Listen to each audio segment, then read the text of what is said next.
people when they're content. They're like, oh, I'm happy with what I've got. I'm like, why? Because there's people who have a whole bunch more than you. And I was never content having a normal life. I wanted an exceptional life. I didn't want a normal car, a normal house, a normal girlfriend. I didn't want none of that. I was like, no. There's dudes out here that have the best. Why do they deserve the best and I don't deserve the best? I really believe that. And this is something I've always had inside me. I just didn't understand why I couldn't have the best stuff. A wealthy upbringing. We come from a very poor upbringing. When we moved to England, we were in a homeless shelter for the first year as we were trying to find council housing, and we were a single mother council estate. Yeah. I've got every excuse everyone else has got to be a criminal asshole, and I'm not. Yeah. So, and people go, oh, you're lucky you could kickbox. Listen, getting up and running to this gym because my mom didn't have a car and we couldn't afford the bus, and running 4 miles training, then running 4 miles home is not luck. You could have done that and didn't want to. So, people may meet barriers, but if you genuinely apply yourself. Nobody, absolutely nobody, gives a fuck about you as much as you're going to have to give a fuck about yourself. Nobody cares about you as much as they need to care to fix your life. Even your parents, even your friends, even all the people who think they care about you, they care about you. Yeah, sure, there may be 2 or 3 people on the planet who genuinely care about you, but nobody is going to come to your bed, drag you out of bed, drag you to a job, force you to work hard, go and get you a hot bitch and go and buy you a Ferrari. Nobody is going to do that for you. You are never going to have any of the things you want if you do not get them yourself. Nobody cares about you enough to do it for you. This is absolutely true. Because when you've come from the absolute bottom to the absolute top and you've done it all off of your own back and hard work and dedication and never missing a day, the only shortcut to life is to never miss a day. 1, because of compounding interest, and 2, because sometimes you get lucky.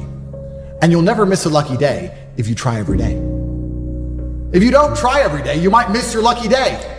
And that's what people don't understand. If you never miss a day and you never don't try and you're always on time, was I late today? No, on time, and you try and improve every aspect of your life, and you're a professional, and you try and make sure that you analyze your decisions, you give yourself feedback, you don't make mistakes, you're not lazy. If you try and you make it to the top, you end up elitist because you look at the people down below and you're like, well, why didn't you try?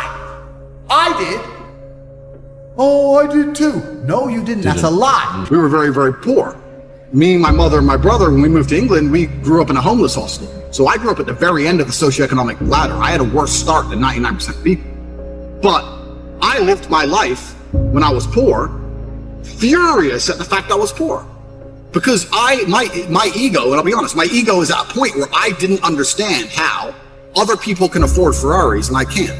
I would be 18, walk into college, and a Ferrari would drive past, and it would ruin my week. And everyone would be like, what's wrong with you? And I'd be like, don't you see, this fat fuck can buy a Ferrari and I can't. Why? He's not a better man, he's not a better person than me. I'm just as good as him, if not better. I couldn't stand the fact that there are people who could do things I couldn't. So this gave me unlimited motivation to get rich. Now I found a way to get rich, and I believe that anyone who really, really, truly wants to get rich will get rich, one way or another. I always knew the answer to everything is raw action. Yeah. The answer to everything has always been raw action. My dad had a tweet about this. He said that raw action solves all. And he used to say this. I'll give you an example. If you're a farmer and you need rain for your crop and there's no rain, you can sit there and say there's no rain, we're all gonna starve. Or you can stand up and do a rain dance. Now, will your rain dance work? Perhaps not. Perhaps the rain won't come. But I would argue that you're better off standing up doing that rain dance than just sitting there waiting to die. You have to do something. Raw action solves. So when I was broke, I was never like, I'm poor, what do I do? It was, I'm poor, I have to do something. If I was broke, I'd go for a run. That's why I was such a great fighter. If I was broke, I'd sit there and go, I'm actually poor. How do I make money? Don't know. Where can I get some cash? Don't know. What work can I do? Don't know. I'll just go for a run then. And I just go for 3-mile run. And what the you need to sit there and realize, whoa. I have a few years of consciousness, and even less than that, I have a few short years as a young man, because age will damage you. I mean, if you're a millionaire when you're 60, it's not nearly as good as being a millionaire at my age. I became a millionaire at 28. So you need to realize you've got a few short years as a young man, you're wasting them. What's the definition of a loser? I think the universe is absolutely and utterly giving. I've never seen anybody dedicate themselves to something completely and fail. I've never seen somebody eat right, go to the gym every day, train really hard and not be in good shape. I've literally never seen it. The universe is extremely giving. If you actually try and you actually want it and you're actually not making excuses, lying, talking shit, you're gonna get what you want. So when I see people who don't have what they want, I consider them losers. And this may be elitist, I understand that. But if I put myself through endless pain to end up where I am, it's very hard for me to have sympathy on the man who's afraid of pain. You're avoiding pain. I've been through endless. I now have everything I've ever desired. You have none of the things you desire. Am I supposed to feel sorry for you? Is it an easy way out? Am I supposed to look at you and go, oh, poor dude? No. You were a fucking coward. You didn't go through the shit I went through. You didn't put it on the line. So you deserve your substandard reality. That's what you deserve. You're a fucking loser. Because if you actually wanted it and you actually tried, you'd have it. You could have anything you want. Universe is super giving. You want a fucking Ferrari, you can have it. You want that bitch, you can have her. You can have anything you want on the planet. There's not a girl I look at that I want that I can't have. Not one. That's my reality. There's not a car I can't have. There's not a house I can't buy. If I want to go to a yacht, if I want to go to Antarctica, there's nothing I can't have. Bam. Because I've decided to become this man. It's the same for absolutely every single one of you at home. If you want it, you can have it. If you're sitting there saying, oh, but I tried my best and I still didn't get it, you're lying. You didn't try your best. That is a fucking lie. The universe gives it to everybody who genuinely tried. So what's the main thing that you want to get across to the world? My main message is to resist the slave mind. I think this all the time. To understand that every single thing you're being told has an agenda behind it, or you're being told it otherwise. To examine every strongly held belief you have and try and identify where it comes from and why you have it. I sit and argue with people, I discuss things with people, and they so fervently believe a point. And I say, why do you believe that so much? Like, do you have personal experience? No, but I saw the news.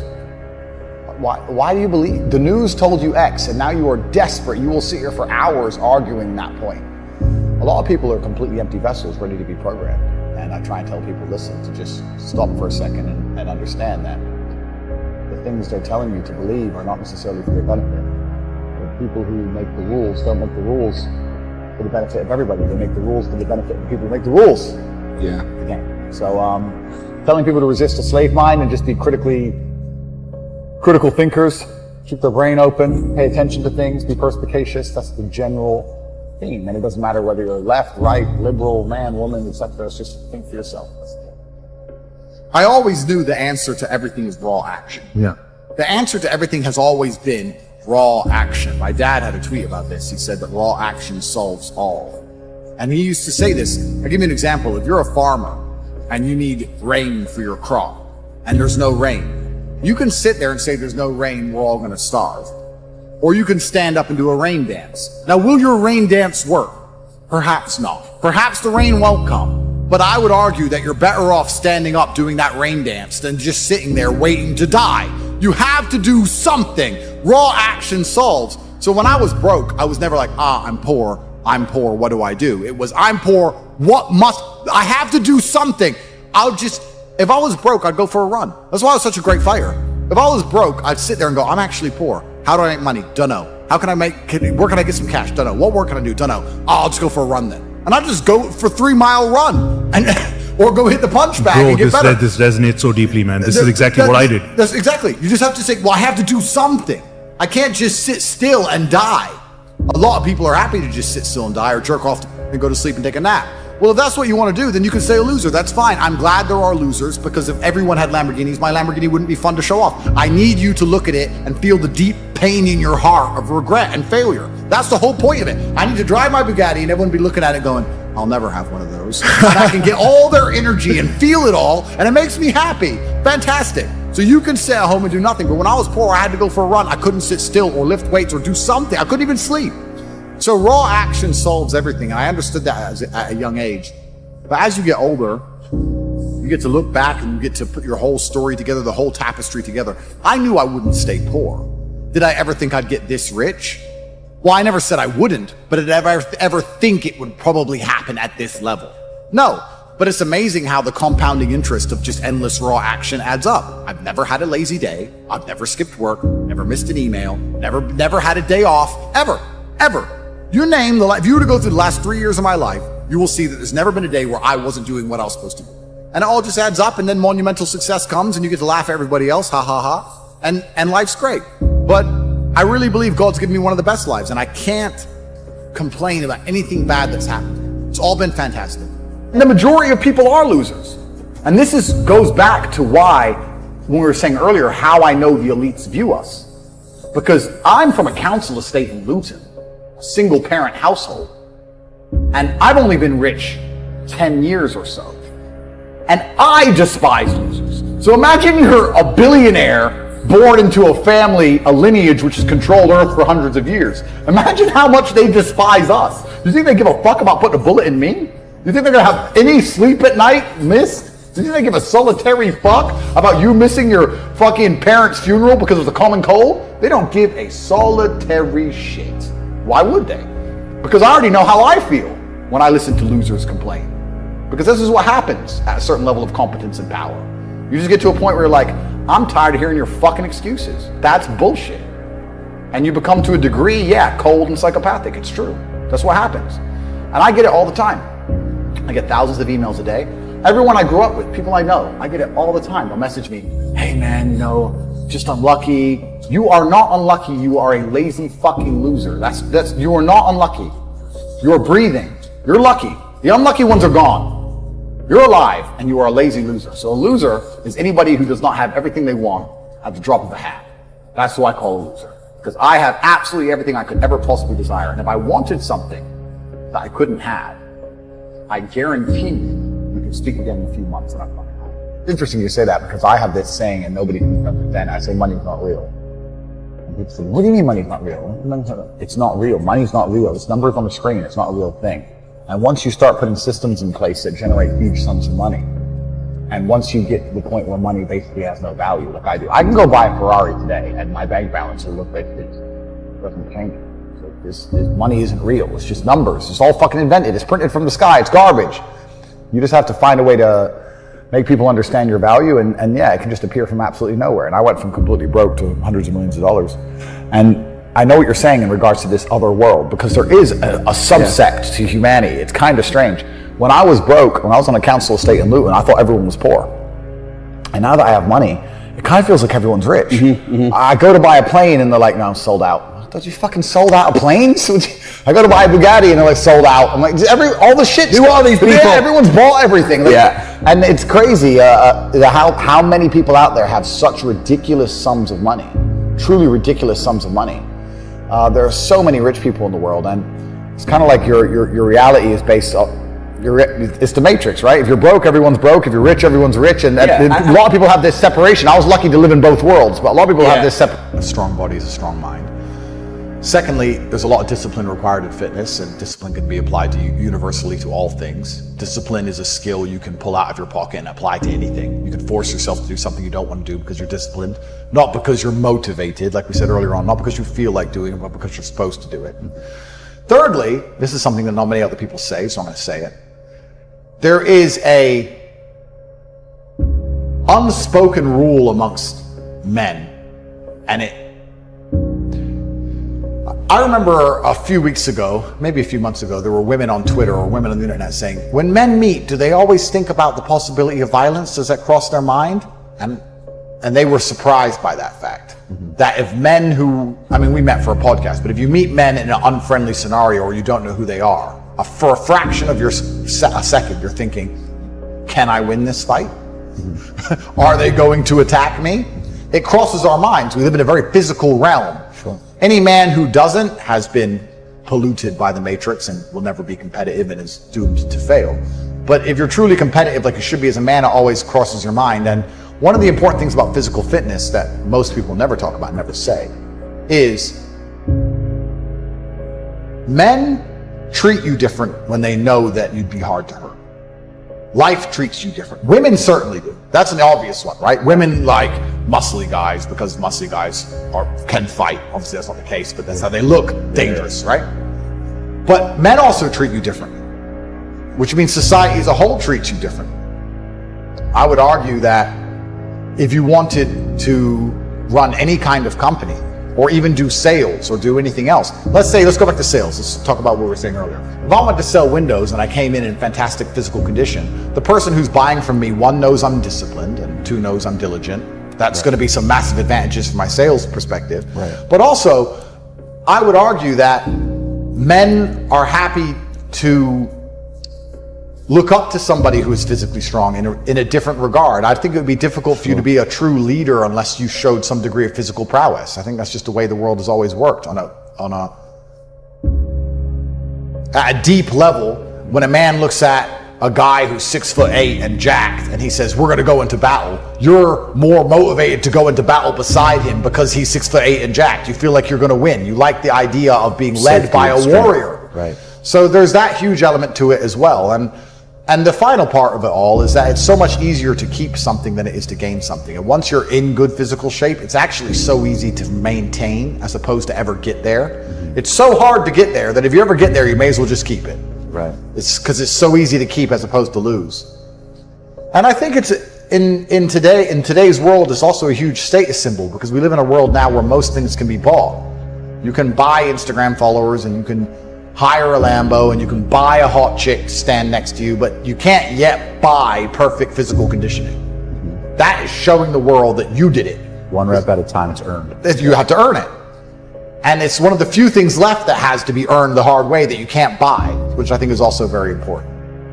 We can also continue to answer this question because you're going to feel different. You feel different as a man when you know you can, and I'm a peaceful man, but when you know if things happened or if someone tried to hurt the woman next to you, you could destroy the man who's trying to do it. You feel different. There's an aura that people can smell. The woman can smell it. Predators can smell it. Maybe perhaps if I was built differently, I would have been treated differently in jail. Good point. Yeah. But everybody looked at me and they knew who I was and they thought, that's messy. Not him. It's just how humans work, right? And it's just how the whole universe works. It's how the animal kingdom works. Even lions and tigers, as fearsome as they are, go for the weakest antelope.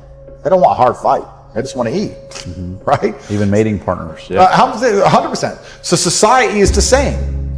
I'm sure there's scenarios in my life where I've walked down a street and I've been left alone, and the person who walked after me a few seconds later, because he wasn't built like I was the one who got mugged. I'm sure that's happened at some point in my life. But I'm the hard target. And I like feeling like the hard target. And I think that I approach life differently knowing I'm the hard target. I think you should go through life with respect. Yeah. I think one of the biggest problems we have in the world today is too many people have just become comfortable with being idiots. You talk about rage bait. Yeah. 99% of streamers are idiots. They're running around insulting and abusing and pranking innocent people and playing stupid games and insulting people they don't know. I don't find any of that funny. I don't think any of that's appealing in any way. When I see these idiot streamers running up to innocent people and scaring them or insulting other people they barely know for views or all of these kind of things, I think it's extremely infantile. And I think that not too long ago in the world, it would get you hurt. And I go through the world with respect as much as possible. I try not to disrespect people because I understand where I'm from. If you disrespect people, real bad things can happen. So I'm not the kind of person who's going to sit on Twitter and just insult random people. I think that's stupid.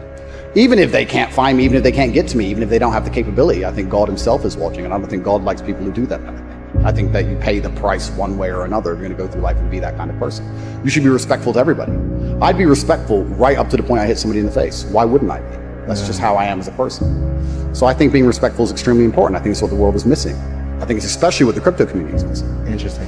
I think the entire world is missing respect. I think there's a lot of people with a few followers and a big mouth who, perhaps because they live in a failed state like California and they live in a failed city like LA, they just go through life and they do a bit of drugs and their friends do a bit of drugs. I don't do drugs. Everyone just talks constant shit and nobody has any honor or respect anymore, and there's crack addicts everywhere and houses get robbed and rappers get shot and nothing matters. You just run your mouth, right? But if you live in other areas of the world, if you lived in Moscow or Bucharest and you were the kind of person who just talk shit on Twitter, you'd pay the price for that. You have to be a lot more careful in other places. I have a lot of guys ask me, similar to your question, a guy will come to me and go, how do I get a girl? I'm like, bro, you're a loser. Yeah, but I know, but how do I get a girl? Well, you're a fucking loser. You're a loser. Why are you asking me? It's like saying, how do I win a race with a push bike? You're racing Ferraris. What do you want me to do? Yeah. There's only so much you can do. There's only so hard you can pedal. There's only so many tricks and tips. There's only so many game things you can say, so many pickup lines. If you're a loser,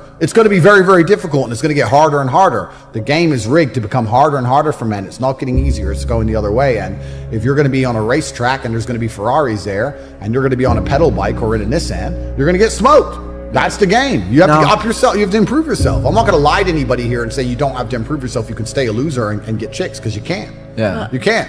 I've never met somebody with a fantastic life who did not completely and utterly believe in themselves.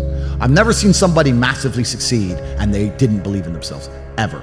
I've never seen somebody who just allows life to happen to them and become blown off course by some sadness, end up doing massively monumental and important things. I've never seen it. And if she leaves me afterwards, let's say she just likes to leave men, I don't care. I'm still working. You're still crying. You can't possibly ever beat me. I'll continue to beat you into eternity, as will my bloodline. You will sit and pay the price for the rest of your human years. Even your ancestors above you are disappointed in you, and your offspring for the rest of your lineage will look up and say, my great-great-great-grandfather was a loser because I broke his heart, and now we've been broke ever since. Yeah. I wake up every day and I think, how do I make my life better?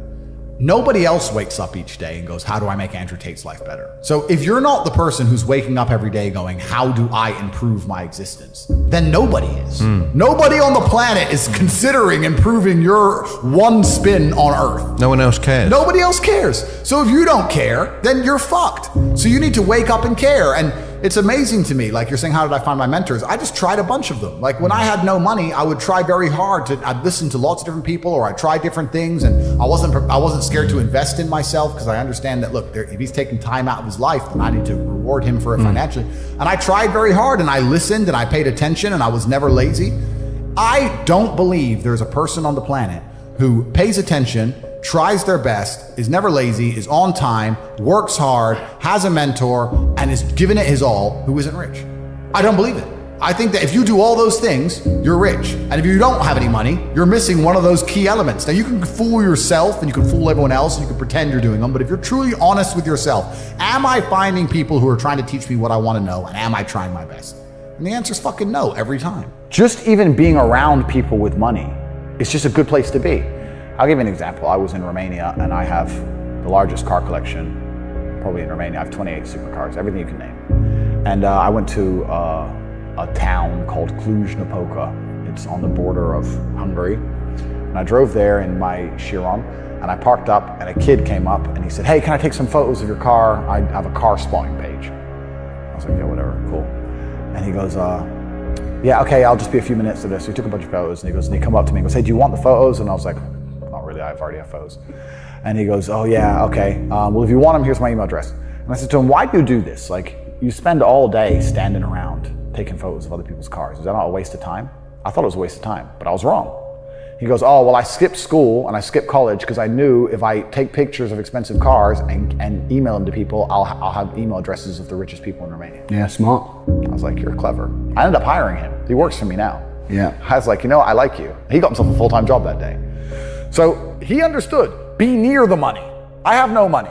Money's over there. Well, let me get closer to it. Like, no point staying over here on my fucking own. Let me at least get closer to it. That was a 17-year-old kid. Now he's making 10 grand a month in Romania from me. So like, at least being closer to it. So you're right. People should, even if they haven't got a penny in the world, should be going to these meetings about real estate, about investing, that especially if it's cheap, they should go. Just meet other people who at least have money. Have conversations about money. Talk about it. How are you going to get what you don't talk about? I will say this because I say it on every single podcast. If they lock me up for some insane bullshit, The Matrix has attacked me. if I carry on the trajectory I'm carrying on, they're going to put me in jail because I'm too influential.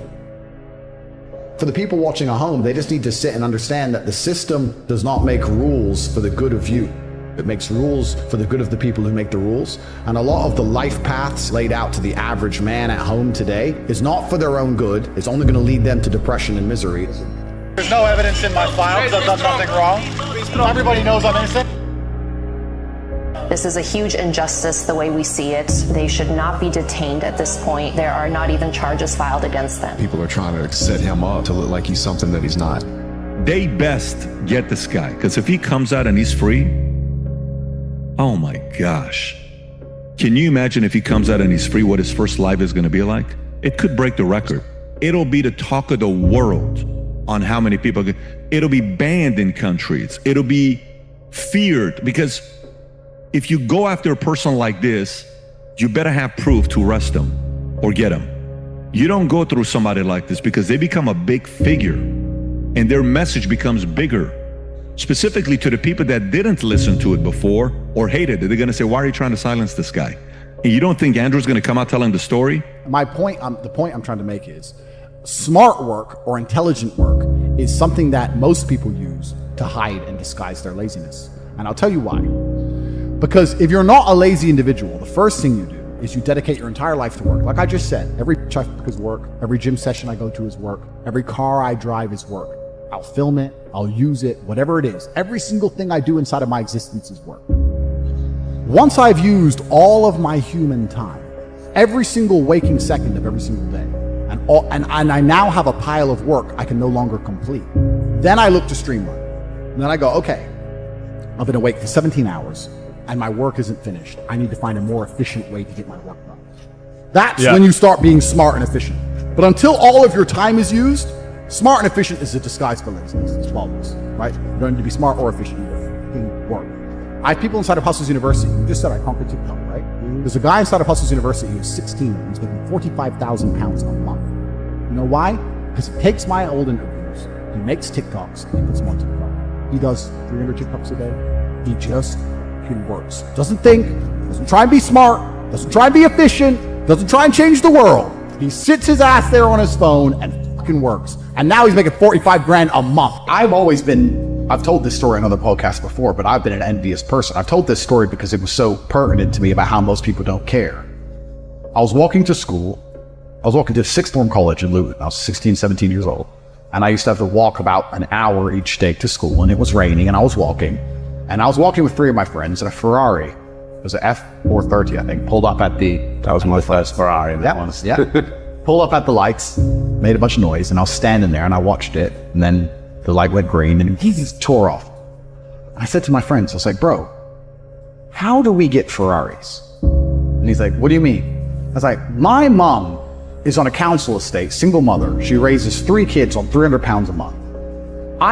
We can barely afford food. He has 200 grand for a car. Liquid for a car. Something is broken. None of the teachers at school have Ferraris.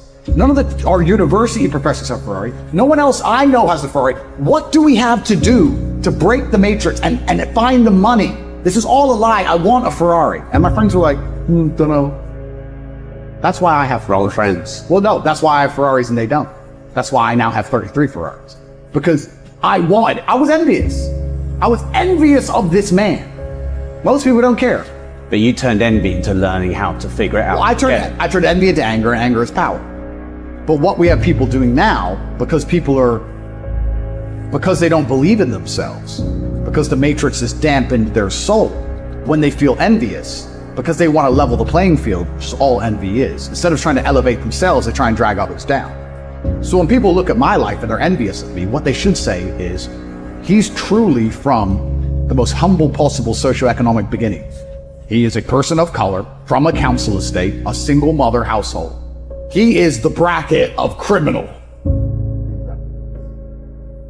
He's at the bottom, and he made it up to the highest echelons. He's on the phone with Elon Musk in his ability. He can do it, I can do it. What's the worst advice anyone's ever given you? It's a good question. I've seen a lot of bad advice on the internet. What's the worst advice anyone's ever given me personally?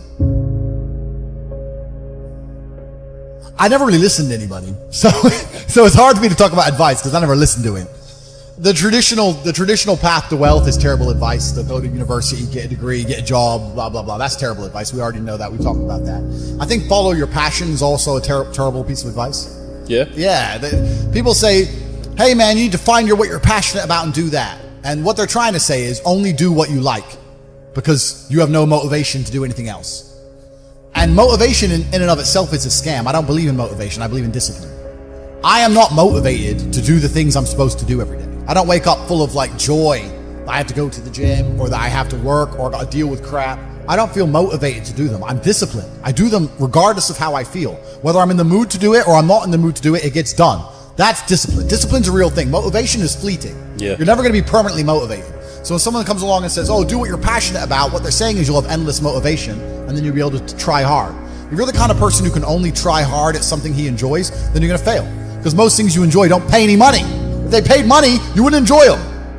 It's called a job, right? Nobody likes their job. You like your hobby. I'm sure you like playing video games. Maybe 1%, 0.1% can make money from video games, right? Most people, you ain't ever going to make it. Yeah. Do you think the guy in China who owns a concrete plant is passionate about concrete? Do you think he's sitting there stroking it at night, naked in bed? Fuck no. It's money.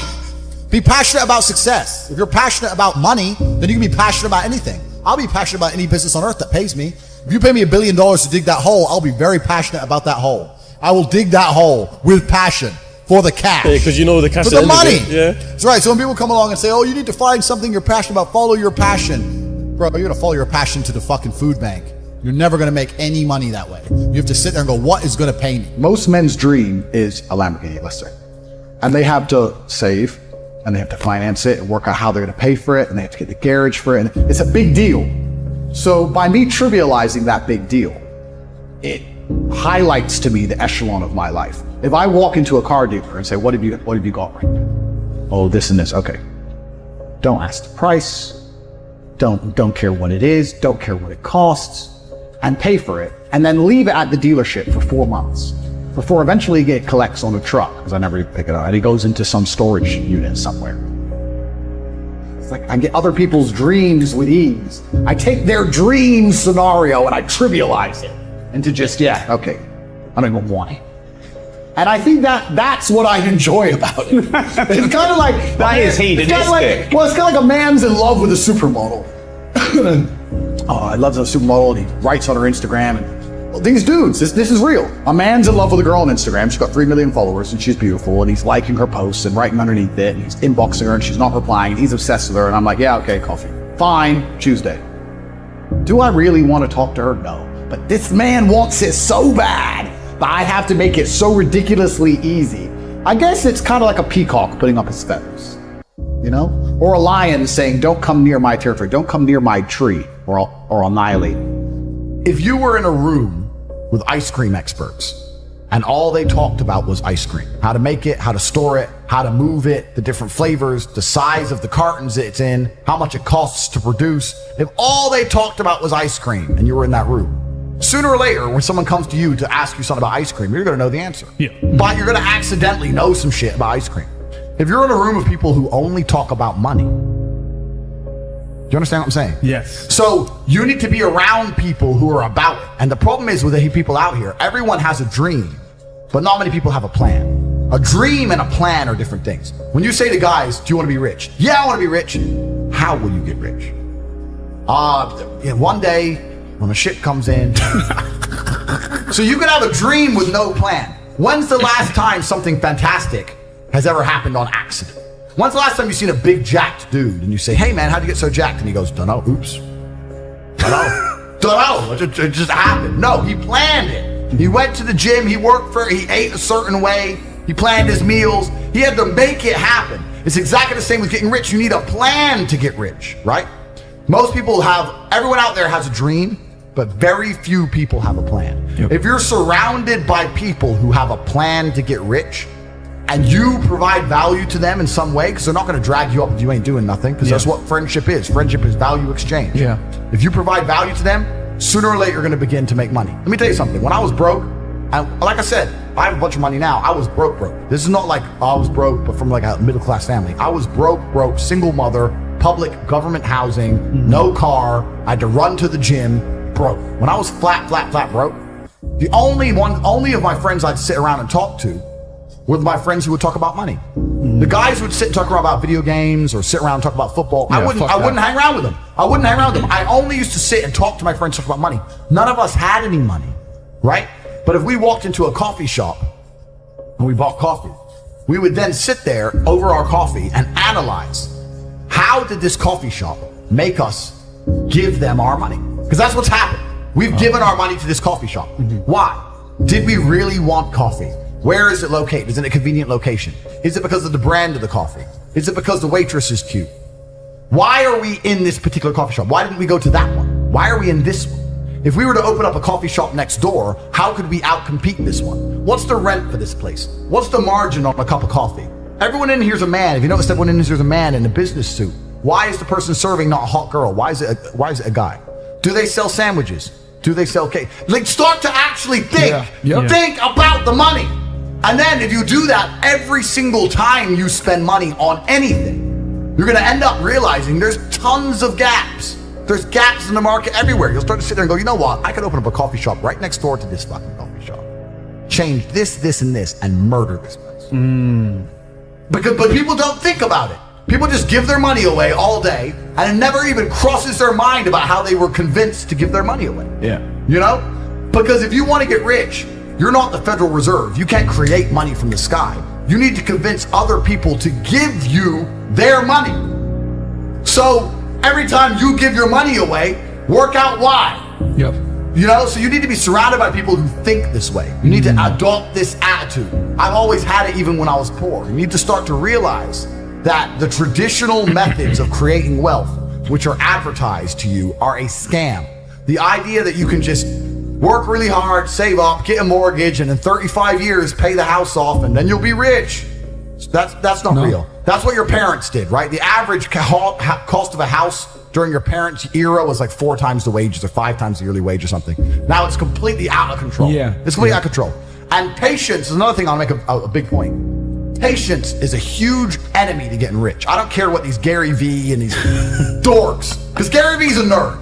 Gary Vee's a nerd, right? He may have some money, right? But if I were to grab him by his neck, hey bro, you gotta be really tough and you gotta really work hard. Shut the fuck up. Pussy. He's a bitch, right? So when all these dorks are talking about patience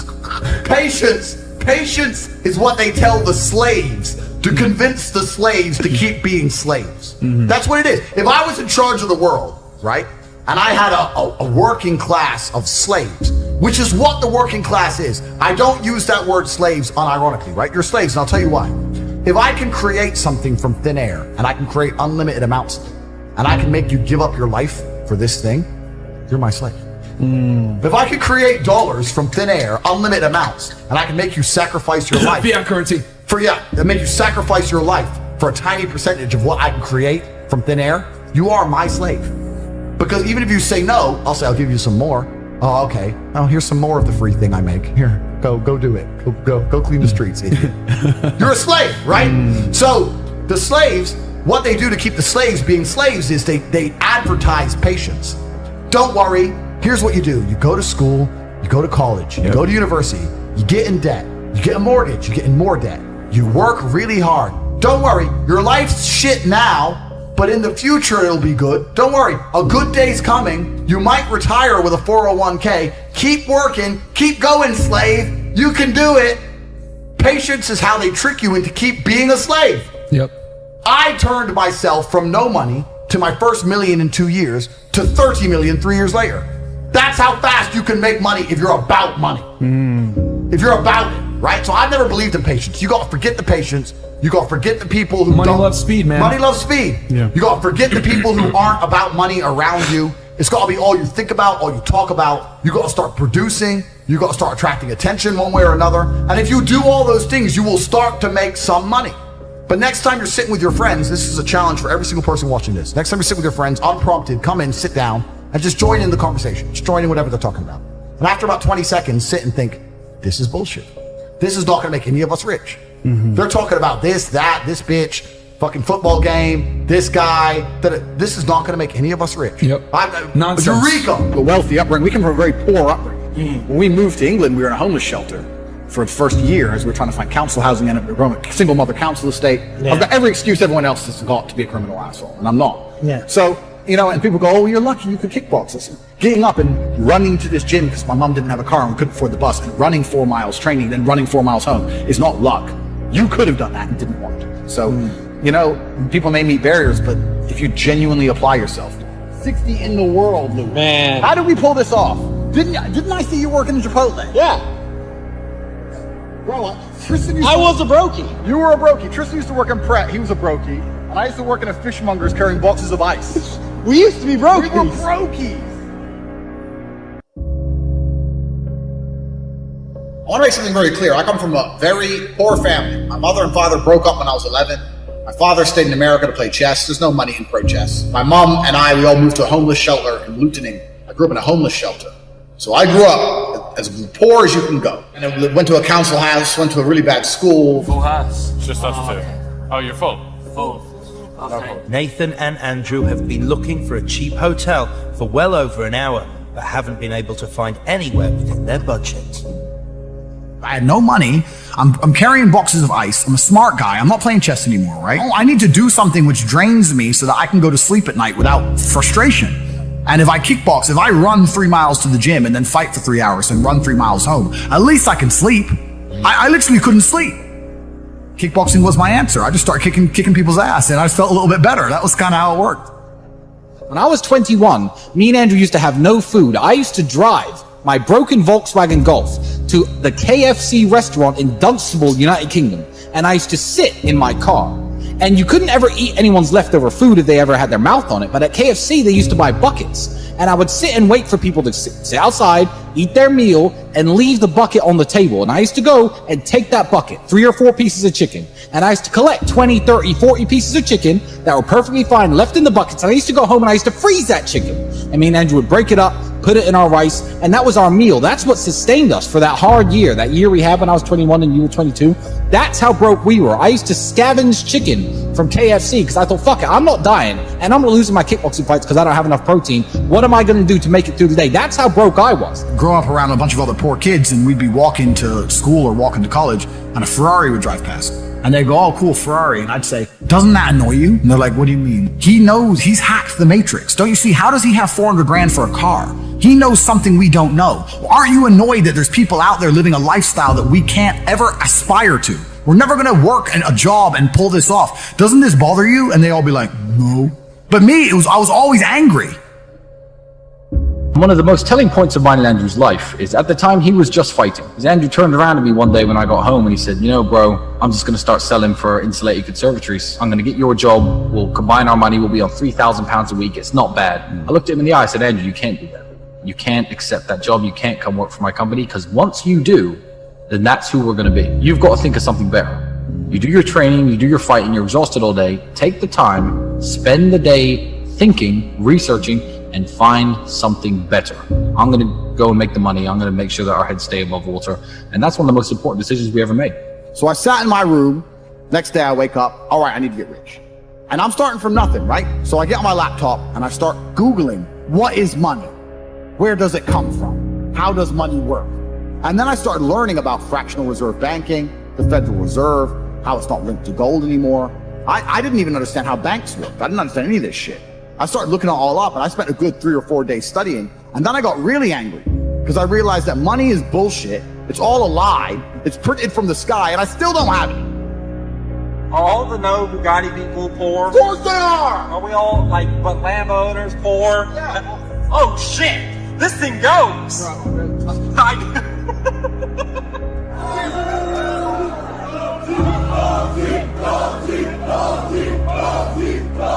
Now the most famous man on the planet.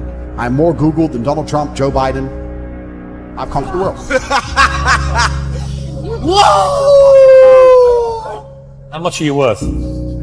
I'm a billionaire by now. This week in between Christmas and New Year is perhaps the most wasted week of the year. Nobody does anything significant. You're sitting around, it's just been Christmas, and you just want to wait, etc., etc., etc. If you start at the same time as everybody else, you don't have an advantage over everybody else. You're going to run a race. You want to go first, don't you? So do you have to wait for the calendar to reset because you really need that little bit of extra motivation to not be a lazy piece of shit? Do you need to see a number 1 on the calendar to get up and get your work done? The winter's New Year. The winter's New Year begins directly after Christmas because you have Christmas Day, you sit around with your family, you eat food, you listen to your aunt, you see that cousin who thinks they're successful. I actually just got into college. Imagine getting into college. If you work hard while everyone else is resting, for some reason that work you do is double as powerful. God is watching the work, and he has a big pile of benefits. And he's saying, who's doing work right now so I can give them some benefits? And on a normal day, X amount of billion people are doing work, so he hands out some benefits. But on a day when everyone else is being lazy, when you do work, when he divvies up the benefits for the work, you're going to get more for it. So right now, we're in a time vacuum. We're in a period of time, the days between Christmas and New Year, where everybody wastes their life. If I were to ask you, what did you do with the days between Christmas and New Year last year? You wouldn't even be able to tell me. You believe you can waste the following days between Christmas and New Year because you think, Tristan, these people at home think that they've had a hard year. I've worked hard this year, so I'm going to just relax until the new year. I've done enough work. I've had a really difficult time. In fact, I've achieved a lot. Have you put a dent in the matrix like we have? No. Have you suffered in a Romanian jail cell like we have? No. Have you birthed any more children? Have you started a billion-dollar company? Were you the most Googled man alive? No, you've done nothing. And even after fucking up for a whole year, you think you need rest. You don't need rest. What you do need is to get a head start on the competition. On the 1st of January, when everyone tries to pull motivation out their ass, there's going to be a week or so where people are going to try really hard, and all the blessings from God have to be divvied up amongst all the peasants before they eventually quit and give up. These days, you're going to get the most benefit from your work, which means you should double your work. Make hay while the sun shines. And because I am Top G, I have decided to offer you all something brilliant. Because I know most of you struggle with the basic tenet of dedication and motivation and concentration. You have TikTok brain. Your mind has been assassinated by the algorithms. This is the average person's life. Gets his phone. TikTok, TikTok, TikTok, TikTok. Girl on Instagram. Hi. She doesn't reply because she's losing. TikTok, TikTok. Pornhub. Twitter. Andrew's a human trafficker. Twitter. I'm motivated. I want to be better. Okay, you have to do this. It's really hard. You have TikTok mind. Your mind fucking attacked. It's been fried like a fried egg. Imagine you're in bed and Top G walks into your room, grabs you by your hair, looks you dead in the eye, and tells you you're a fucking failure. By your hair, you're asleep. You're a fucking failure! Let's go! And I dragged you to the gym, and I stood over you while you're on the machines. Puny 2000. You're on the puny machine with the lowest weight. Eventually, after X amount of hours in the worm gym, you might move on from the Punifier 2000 to the real man's machines. Point is, you can do it. You just need someone to make you do it. And I'm not going to fly around the world grabbing you all by your hair. But what I am going to do is give you an opportunity where you can be forced to dedicate yourself for once in your life. During these days, between Christmas and New Year, I'm offering a special package for the real world where you get 2 months for free. You get access to an accountability manager and you get access to the real world platform. So instead, you have to be a man. And when a man says he's going to do something, he does it even if it's hard. There's a 16-year-old kid making 45 grand a month from his TikTok. Because all he's done is, he's gone into Hustle University, he's joined. You say, okay, how do I get attention? I'm 16, I'm not a flawless orator, I don't have a life or life experiences which are interesting enough to be used in a podcast which are going to ever allow people to pay attention to me. Yep. But Tate does. So let me go and find all of Tate's old stuff. Let me chop it up. Let me make a TikTok for Tate. That gets attention. How do I monetize attention? Now people are on my page. How do I monetize it? Well, I can take my referral link. I'm in HU. Here, they can sign up, get 50% off my link. Boom. So he's taken attention, the attention that I generated. All he's done is chop up some TikTok clips, monetized it, and he's making 45 grand a month. Do 16. That's money. Bro, so like it's crazy. So there's so much money that can be made, but you have to find a way to get attention in the first place, right? That's the hard part. And if you look at a lot of companies, so many of them have huge profit margins, but they have to spend all their money on advertising to sell any product, and then the margin gets wrecked because they have to get attention the old-fashioned way, which is advertising. And that's a very expensive way to get attention. You need to find another way now. Yeah. And it's difficult. That is the only hurdle between being broke and being a billionaire. Attention. How do you get it without embarrassing yourself and being a jackass? Because no one buys from a clown, right? Mm-hmm. So me, I'm lucky because I've had a very, very eclectic life, and I'm good at speaking, and I have a good memory, and I have a lot of stories, and I can sit and tell people, and I can talk in a way that make people know I know what I'm talking about. So that's how I get attention, right? Yeah. But if you don't even have that, then it's difficult. It's hard. You got to find a way. And I don't exist in a vacuum. The educational system exists in a vacuum because the loans that they'll give you, you can only spend on that education. If they were to open it up to fair market, nobody would go university. If they're to say, here's 50 G's. You can buy Bitcoin, you can start a business, you can put a house deposit, or you can buy a degree. Who's going to choose a degree? No one. So they deliberately link the loan to the education and say you can only have one with the other because then they don't exist in a fair and open economy because they wouldn't be able to succeed in a fair and open economy because they are selling a scam. They're selling a lie.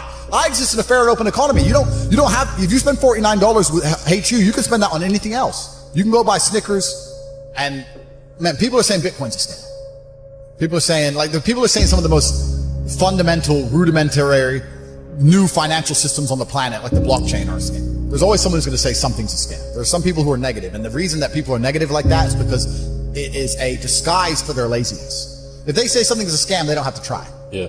right? But they have to, I'm not saying HU is going to instantly make you rich. You have to work like you do on anything else of value. You have to get in there and try. If they get in there and they don't want to try, what's the first thing they're going to say? Scam. I joined. He told me to do something. It takes an hour and a half. I'm lazy. Scam.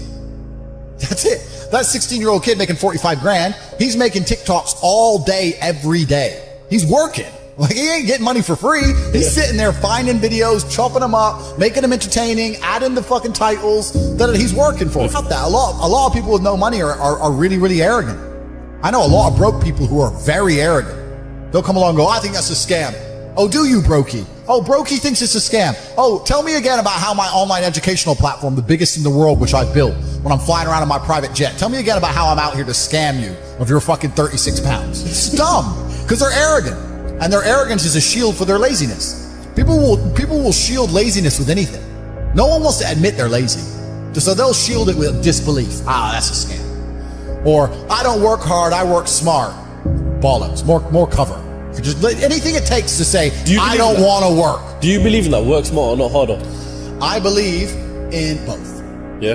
But there's a time when it comes to work smart. And most people are trying to do the smart work before they do the hard work. It's kind of like talent, right?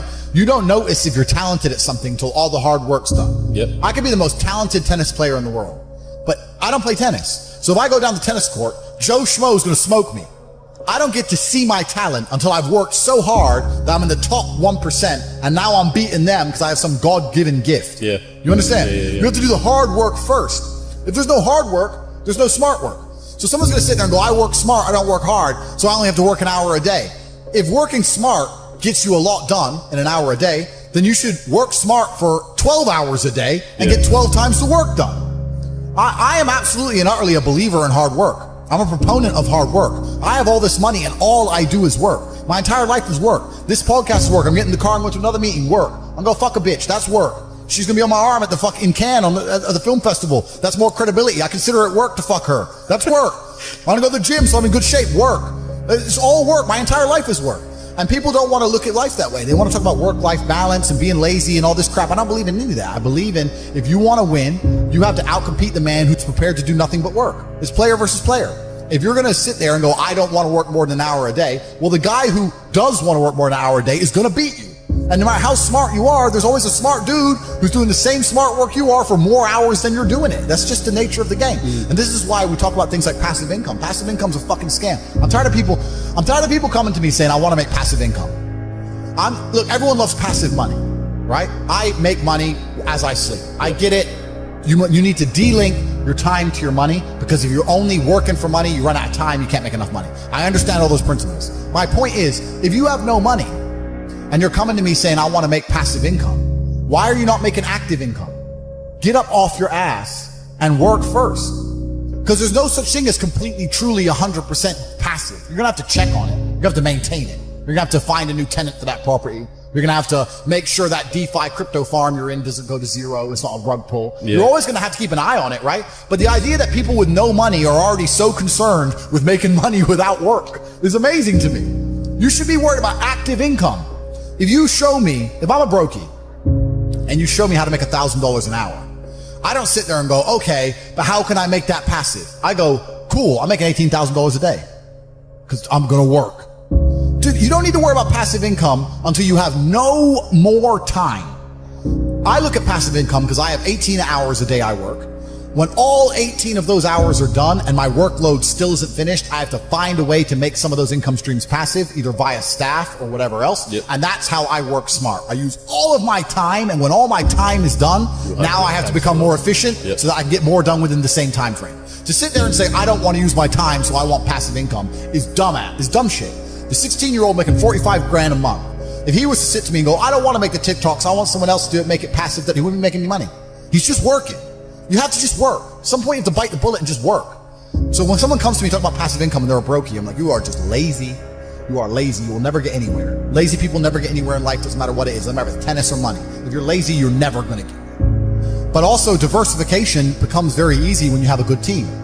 It's amazing. Every single thing I talk about ties back to things we've already talked about before. We talk about having good people around you, right? So how can I run all these casinos while I'm not even there? Well, I got people around me who can do things for me. I got a good team of people.